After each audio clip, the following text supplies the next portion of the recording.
Happy new year.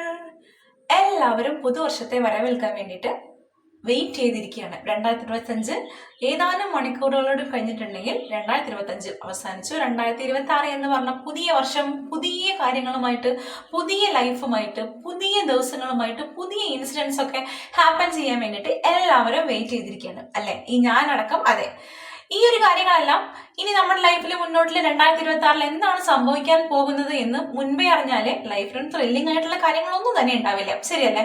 നമുക്ക് ഓരോ ദിവസങ്ങളിൽ എന്തൊക്കെ നടക്കുമെന്ന് മുൻപേ അറിയാൻ പറ്റിയിട്ടുണ്ടെങ്കിൽ ലൈഫിൽ ഒരു രസം ഉണ്ടാവില്ല. കറക്റ്റ് ആയിട്ടുള്ള കാര്യമല്ലേ?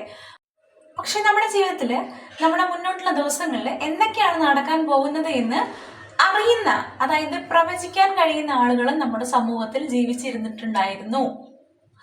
അങ്ങനെയുള്ള ഒരു സംഭവമാണ് ഇപ്പം ഏറ്റവും കൂടുതൽ ചർച്ചാ വിഷയമായിക്കൊണ്ടിരിക്കുന്നത്. അതായത് അമേരിക്കയില് സിംസൺ എന്ന് പറയുന്ന ഒരു കാർട്ടൂൺ ഉണ്ട്. എത്ര പേർക്ക് അറിയുന്നറിയില്ല, പക്ഷെ ഇങ്ങനെ ഒരു കാർട്ടൂൺ ഉണ്ട്. ഈ ഒരു കാർട്ടൂണിൽ കാണിക്കുന്നത്, അതായത് അവരിവിടെ പ്രഡിക്റ്റ് ചെയ്യും എന്തൊക്കെയാണ് മുൻപോട്ടുള്ള ദിവസങ്ങളിൽ അല്ലെങ്കിൽ മുൻപോട്ടുള്ള വർഷങ്ങളിൽ എന്തൊക്കെയാണ് നടക്കാൻ പോകുന്നത് എന്നുള്ളത് അവിടെ ഈ ഒരു കാർട്ടൂണിൽ നേരത്തെ പ്രഡിക്റ്റ് ചെയ്യും. അപ്പൊ എന്തായാലും ഈ ഒരു ന്യൂ ഇയറിൽ ഇതാണ് എന്റെ ഇന്നത്തെ വീഡിയോ. എന്റെ വീഡിയോ ആദ്യമായിട്ട് കാണുന്ന ആൾക്കാരുണ്ടെങ്കിൽ വീഡിയോസ് ഒക്കെ ഒന്ന് ലൈക്ക് ചെയ്യുക, ഷെയർ ചെയ്യുക, കമന്റ് ചെയ്യുക, എന്റെ ചാനൽ ഒന്ന് സപ്പോർട്ട് ചെയ്യുക. അപ്പൊ നമുക്ക് എന്തായാലും നേരെ വീഡിയോയിലേക്ക് പോവാം. വാ.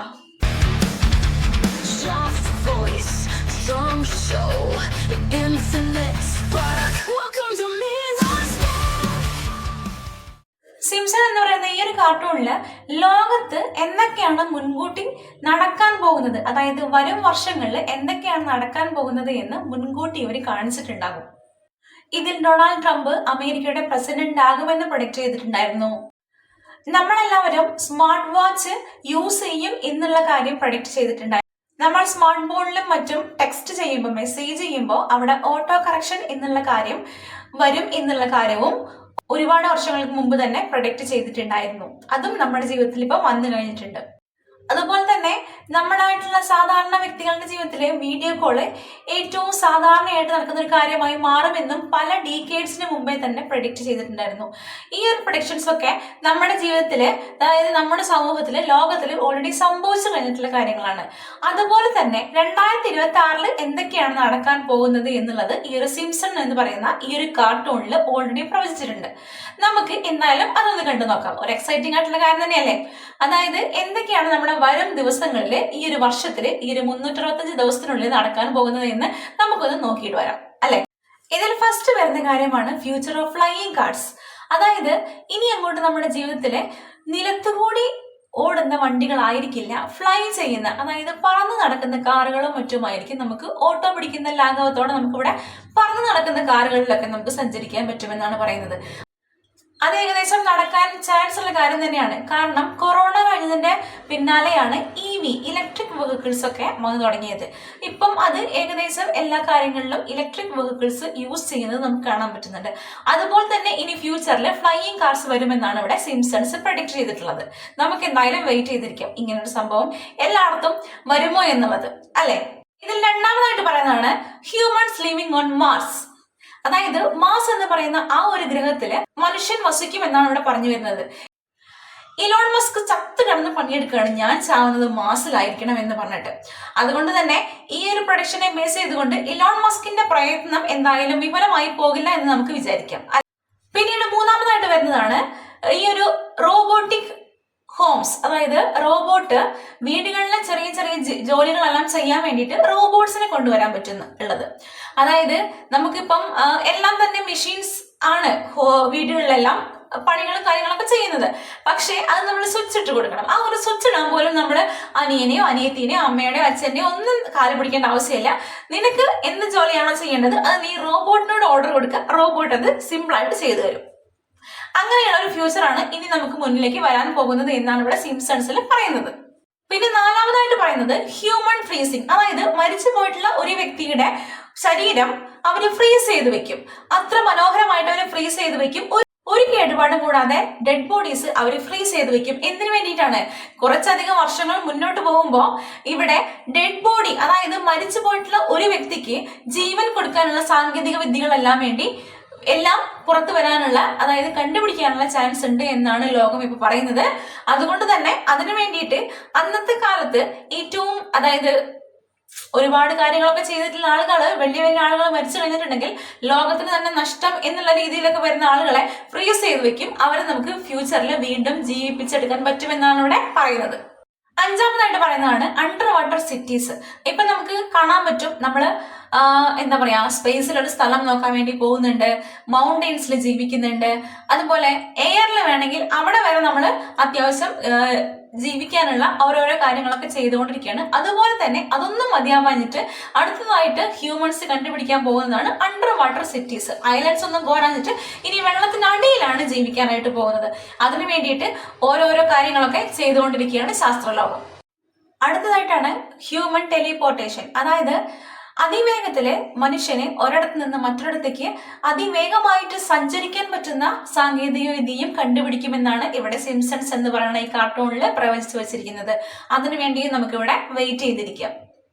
ഏഴാമതായിട്ട് പറയുന്നതാണ്, നടക്കുമോ എന്നറിയില്ല, നടന്നാൽ വളരെയധികം എന്താ പറയാ നല്ല കാര്യമായിരിക്കും. അതായത് ഗവൺമെന്റ് ഒരു ബേസിക് ആയിട്ടുള്ള ഇൻകം എല്ലാ ആളുകൾക്കും എത്തിച്ചു കൊടുക്കും എന്നാണ് പറയണത്. അതായത് ഇനി അങ്ങോട്ട് ഒരു ബേസിക് ആയിട്ടുള്ള ലൈഫ് മുന്നോട്ട് കൊണ്ടുപോകാനായിട്ട് ഒരു പണി ചെയ്യേണ്ട ആവശ്യമില്ല എന്നാണ് ഇവിടെ പറയുന്നത്. ബേസിക് ആയിട്ടുള്ള ഒരു ഇൻകം കിട്ടിയിട്ടുണ്ടെങ്കിൽ അതിലും കൂടുതൽ വേണമെങ്കിൽ മാത്രം മനുഷ്യൻ ഇവിടെ ജോലി ചെയ്താൽ മതിയാകും എന്നാണ് ഇവിടെ ഈ ഒരു കാർട്ടൂണിൽ പ്രൊഡിക്ട് ചെയ്ത് വെച്ചിരിക്കുന്നത്. എട്ടാമതായിട്ട് പറയുന്നത് AI as judges in court. അതായത് പല പല നീതികൾ നടപ്പാക്കുന്ന കോടതികളിൽ നമുക്ക് ആ ഒരു നടപ്പാക്കുന്ന വിധി നമ്മൾ അക്സെപ്റ്റ് ചെയ്യാൻ നമുക്ക് കുറച്ച് ബുദ്ധിമുട്ടുണ്ടാവും. ഇപ്പം ഈ ഒരു ദിലീപ് ഇഷ്യൂ, നടിയെ ആക്രമിച്ച കേസിൽ ദിലീപ് ഇഷ്യൂല് നമുക്ക് ആർക്കും തന്നെ ആ ഒരു വിധിയെ അക്സെപ്റ്റ് ചെയ്യാൻ പറ്റിയിട്ടില്ല. അപ്പം നമ്മൾ വിചാരിക്കുന്നത് എന്താണ്, ഈ ഒരു ജഡ്ജിയെ ദിലീപ് സ്വാധീനിച്ചതാണോ, അങ്ങനെയൊക്കെ നമുക്ക് സംശയം വരാറുണ്ട്. അപ്പം AI ആണ് ഇനി അങ്ങോട്ട് കോർട്ടിലെ ജഡ്ജായിട്ടിരിക്കുന്നതെങ്കിൽ AI ഇവിടെ വികാരമില്ല. അവര് ന്യായം നടപ്പാക്കുന്നത് ആരുടെ ഭാഗത്താണ് ശരി എന്ന് നോക്കിയിട്ട് മാത്രമാണ് ന്യായം നടപ്പാക്കുന്നത്. അപ്പോൾ ഈ ഒരു വേർതിരിവ് വരാതിരിക്കാൻ വേണ്ടിയിട്ട് AI ആണ് ഇനി അങ്ങോട്ട് കോർട്ടുകളിലൊക്കെ ജഡ്ജായിട്ട് വരാൻ പോകുന്നത് എന്നാണ് ഇവിടെ ഈ ഒരു സിംസൺസില് പ്രവചിച്ചു വെച്ചിരിക്കുന്നത്. ഒമ്പതായിട്ട് പറയണത് ബ്രെയിൻ ചിപ്സ്. അതായത് നമ്മളിപ്പോ സ്മാർട്ട് ഫോൺ ഉപയോഗിക്കുന്നുണ്ട്, ആ സ്മാർട്ട് ഫോൺ ഉപയോഗിച്ചാൽ നമുക്ക് എത്ര ദൂരം ഇരിക്കുന്ന ആളോട് വേണമെങ്കിലും സംസാരിക്കാൻ പറ്റും, നമ്മുടെ കാര്യങ്ങളെല്ലാം ഷെയർ ചെയ്യാൻ പറ്റും. ഇനി ആ ഒരു സ്മാർട്ട് ഫോണിന്റെ പോലും ആവശ്യമില്ല എന്നാണ് പറയണത്. ബ്രെയിനിൽ തന്നെ നമുക്കുള്ള ഒരു ചിപ്പ് എന്താ പറയാ അപ്ലോഡ് ചെയ്ത് കൊടുക്കാൻ പറ്റുന്നത്. അതുകൊണ്ട് തന്നെ ആ ഒരു ചിപ്പ് ഉപയോഗിച്ചിട്ട് ഏതൊരു വ്യക്തിയോടും ഒരു ഡിവൈസിന്റെയും ആവശ്യമില്ലാതെ നമുക്ക് ഇവിടെ കമ്മ്യൂണിക്കേറ്റ് ചെയ്യാൻ പറ്റുമെന്നാണ് ഈ ഒരു സിംസൺസിൽ പ്രൊഡിക്റ്റ് ചെയ്ത് വെച്ചിരിക്കുന്നത്. പത്താമതായിട്ട് പറയുന്നതാണ് ക്യാഷ്ലെസ് വേൾഡ്. അതിപ്പോഴും ഏകദേശം അങ്ങനെ തന്നെയാണ്. ഇപ്പം ആരും ഫിസിക്കലായിട്ട് മണി എവിടെയും കൊണ്ട് നടക്കാറില്ല. എല്ലാവർക്കും ഗൂഗിൾ പേ, ജിപേ, ഫോൺ പേ അങ്ങനെയുള്ള ഒരുപാട് മെഷീൻസിന്റെ വഴിയാണ് പേയ്മെന്റ് ഒക്കെ ചെയ്യാറുള്ളത്. അതുകൊണ്ട് തന്നെ സീറോ ക്യാഷ് വരുന്ന ഒരു ലോകം വന്ന് എത്തുമെന്നാണ് പറയുന്നത്. അത് ഏകദേശം നടക്കാനുള്ള ചാൻസ് ഉണ്ട്. കാരണം ഇപ്പൊ തന്നെ അങ്ങനെയാണ്. ഇനി ആരും അത് ഫോഴ്സ് ചെയ്ത് ചെയ്യിപ്പിക്കുന്നതിന്റെ ആവശ്യമൊന്നുമില്ല. ഏകദേശം വേൾഡ് അങ്ങനെയായി മാറിക്കൊണ്ടിരിക്കുകയാണ്. എല്ലായിടത്തും ഈ ഒരു ക്യാഷ്ലെസ് വേൾഡ് തന്നെയാണ് നമ്മളിവിടെ മുന്നോട്ട് കണ്ടുകൊണ്ടിരിക്കുന്നത്. അടുത്തായിട്ട് ഈ ഒരു പെറ്റ്സ് ഒക്കെ വളർത്തുന്ന ആൾക്കാർക്ക് സന്തോഷം തരുന്ന ഒരു കാര്യമാണ്. പെറ്റ്സിന്റെ ഓരോരോ ശബ്ദം വെച്ചിട്ടാണ് നമ്മൾ ഇപ്പോഴൊക്കെ പെറ്റ്സിന് എന്ത് വികാരമാണ് അവർ പറയാൻ ശ്രമിക്കുന്നത് എന്നൊക്കെ നമ്മൾ അറിയുന്നത്. പക്ഷെ പെറ്റ്സ് നമ്മളോട് സംസാരിക്കുന്ന ഒരു വേൾഡ് വന്നാലോ, അതുപോലത്തെ ഒരു ടെക്നോളജി ഉരുവാക്കി എടുക്കും എന്നാണ് ഇവരവിടെ പറയുന്നത്. അടുത്തതായിട്ട് പറയുന്നത് ലാംഗ്വേജ് ട്രാൻസ്ലേഷൻ. അതായത് നമ്മളിപ്പം ഒരു ചൈനീസിലാണ് നമ്മൾ ഒരു മെസ്സേജ് നമുക്ക് റിസീവ് ആകുന്നതെങ്കിൽ നമുക്കത് നമ്മളുടെ മദർ ടങ്ങിലോ ഇംഗ്ലീഷിലോ കേൾക്കുന്ന രൂപത്തിലുള്ള ഒരു റിസീവർ നമുക്ക് കിട്ടും. അതുകൊണ്ട് തന്നെ എളുപ്പത്തിൽ എല്ലാ കാര്യങ്ങളും ഗ്രഹിച്ചെടുക്കാൻ പറ്റും എന്നുള്ള കാര്യം കൂടി സിംസൺസിൽ പ്രൊഡിക്റ്റ് ചെയ്ത് വെച്ചിട്ടുണ്ട്. അതുപോലെ തന്നെ no more teachers in schools. സ്കൂളിലൊന്നും ഇനി ടീച്ചേഴ്സ് ഉണ്ടാവില്ല എന്നാണ് പറയുന്നത്. അതായത് AI ആയിരിക്കും ഇനി അങ്ങോട്ട് ടീച്ചറിന്റെ വേഷം അണിയുന്നത്. സ്കൂളിലെ കുട്ടികളെല്ലാം AI പഠിപ്പിക്കും. ഏകദേശം അങ്ങനെ തന്നെയാണ്. ഇപ്പൊ നമ്മൾ നോട്ട് എഴുതേണ്ട ആവശ്യമില്ല. അത്യാവശ്യം കാര്യങ്ങളൊക്കെ ഈ ഒരു എന്താ പറയാ ഫോൺ ഉപയോഗിച്ചിട്ട്, ഫോണിലുള്ള നെറ്റ് ഉപയോഗിച്ചിട്ട്, ഇന്റർനെറ്റ് ഒക്കെ ഉപയോഗിച്ചിട്ടാണ് ഇപ്പോഴും കുട്ടികൾ പഠിക്കുന്നത്. അതൊന്നുകൂടി പുരോഗമിച്ച് വരുമ്പോൾ ടീച്ചേഴ്സിനെ വേൾഡിൽ നിന്ന് ഔട്ട് ആക്കുമെന്നാണ് ഇവിടെ പ്രൊഡിക്റ്റ് ചെയ്തിരിക്കുന്നത്. Replacing presence.